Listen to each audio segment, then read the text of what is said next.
So a lot of people have been asking me about the 110 build, and people want to know what I have exactly done to the 110 and how much it costs. Those are pretty much the two questions that I've been getting asked a lot lately, and I kind of just thought it'd be easier for me to make a video on what's exactly done to the bike and pretty much how much I spent on it. So first I'm going to get started with what's done to the bike and what I have on it. So let's go check that out and see what's going on with the bike.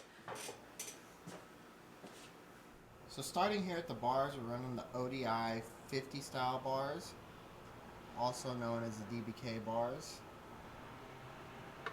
For the bars, I have them set up pulled back just a hair, so it's in between the 0 and the -1 for a little bit more comfortable feeling.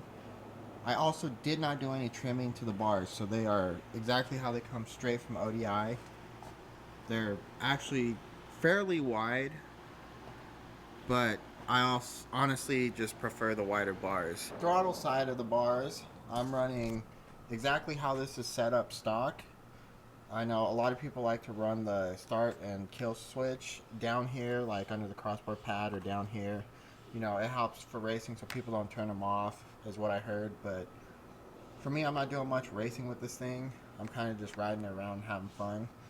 So I like the stock location. It looks clean in my opinion, and everything fits pretty well. I am running the Piranha front brake lever. It's adjustable. Set up pretty good, so at least I can get 2 fingers on, 1 finger. And then for throttle tube, I'm also running the DBK quarter turn throttle tube. Throttle tube pretty snappy. I'm actually really impressed with how well this thing was designed. And that's wrapped in a Renthal soft compound half waffle grip. I'm just more traditional. I've always ran these on my bike, so I kind of don't like changing something that's already working for me. Moving over to the cables. So for the throttle cable, we're running the BBR extended throttle cable, which I know a lot of people have been having issues of them snapping down here, but honestly I have yet to run into that issue. It's working fine, so that's what I'm running right now, as well as the BBR front extended brake cable, and that's working out really well for me. Got stoppies on point. So for triple clamps, I am running the DBK top triple clamps, and as you can see, I kind of have it set up right where the tapering starts on the fork tube. That's how I have it set up, and it's actually pretty good height for me, and it's actually really comfortable. Now with the lower triple clamps, we are running a stock triple clamp that is powder coated satin black to kind of give it a little match to the top triple clamp. Now with the steering stem bearings, I did switch out from the ball bearings to the Tusk roller bearings, which they actually work really well. It's actually a lot smoother and a lot nicer. So with the front suspension, we are running a stock fork tube, stock lower fork tube as well. That is powder coated to match the frame and the swing arm.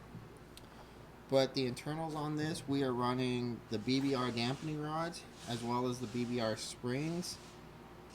And I believe I'm running Bel-Ray 20-way oil because I am a heavier rider and a little bit more aggressive.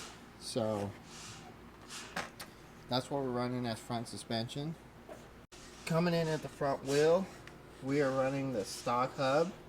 That is powder coated Spanish gold, and that's laced with the Dubia spoke and nipple kit as well as the black XL rims, which that is wrapped in a Dunlop MX33, and that's a 60-114.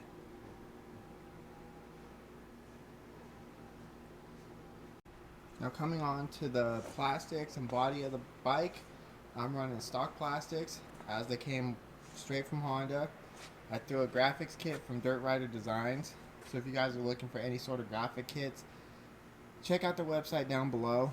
He's fast and his graphics are always quality. We're also running the Thrill Seekers seat cover. I did a black sides, black top with the gold ribs. Kind of just matches my theme. As well as the 2 Lit Media logo. So, as for the frame, it is powder coated in nocturnal gold, which is black with gold flake in it.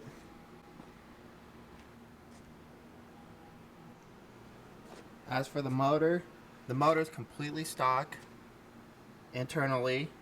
The only thing I have done to it is we have the PAX Racing intake tube, as well as the filter cut, or the mesh cut out of the airbox.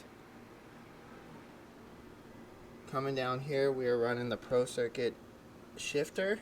I like it because it's a little bit longer than most of the other shifters, so I can actually get my foot under there. As well as the BBR skid plate, which I had to kind of modify it to hold the stock sensor cover. Moving back to the foot pegs, we're running a Kinetic MX bar with YZ style foot pegs, as well as we got the cradle from Nubs. With the sprocket guard, we have Faster Minis, and we also have the Faster Minis bump style. So for chain sprockets, we're running the stock front sprocket that you get with the bike. I upgraded to a DID gold chain. We're also running the stock rear sprocket. I believe that is a 38 tooth. Now with the swing arm, I went with the BBR. We also got the BBR chain guide, which this one's actually, I bought it as a BBR, the CRF 51, but I found out that it fit, so that works. So for the rear wheel, we're same setup as the front. We got the Spanish gold hub, Dubia spokes and nipples, and the XL outer wheel with the MX33. And this one is a 80-112. Now coming up here to the rear, we got the Elka Stage 2 rear shock set up for 220 pounds. And I have the shorter block that you get with the swing arm. I threw that one on first to kind of get a feel for it, and it's been working ever since for me. I know some people have the +1, but that's kind of what I have set up right there. Now coming up to exhaust, we are running the Pro Circuit T6. And as well as the ECU. I have it tuned for the intake as well as the exhaust. So for the final part, I'm running stock brake lever. I just had this powder coated satin black. And pretty much everything else is straightforward stock. Alright, so that's pretty much what's done to the bike. Now let's get into what people really want to know. How much did I spend on the bike? I kind of broke this down into 4 parts. So I'm going to tell you how much I got the bike out the door for. I'm going to tell you how much I spent parts. I'm going to tell you how much I spent for labor. And then I'll give you the grand total of everything. So starting off with the bike, what I paid for the bike out the door was $3,848.56. Now in parts, I had pretty much picked up all the parts before I got the bike, so I ended up $3,995.63 in parts. For the labor, I kind of broke this down into two things, because obviously I got the powder coat done and, you know, disassembling and getting the wheels laced and all that. So for powder coat, he charged me $550 for labor. I pulled the bike apart myself and put it back together. My buddy Kyle, he owns RSK. He actually laced up the wheels for me. I kind of did this a nice little round figure between my time and, you know, what he charged me for that, and I came up to right around $500. So for the labor and the powder coat, we're looking at about $1,050. And total on what I spent for this bike, including bike parts, labor, powder coat, everything, I came up to $8,894.19. Yeah, no, it's kind of crazy that I spent that much on a kid's bike, but I had fun. It was a fun thing for me to do. You know, that's pretty much why I'm doing this.